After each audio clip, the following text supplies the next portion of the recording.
হ্যাঁ দড়ি পড়লাও বলছি 5 লাখ ছিল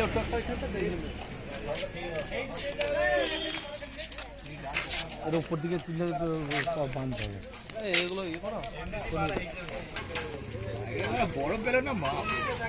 ছবিটা তুলে না নয়তো মাছ তুলে তো বুঝে যাবে না যে ওটা আসিস কি ছবি এখনো তোলা হয়নি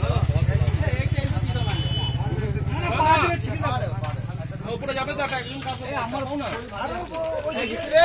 কোনটা দিলি হবে না এটা কি চিনিটা কি তখন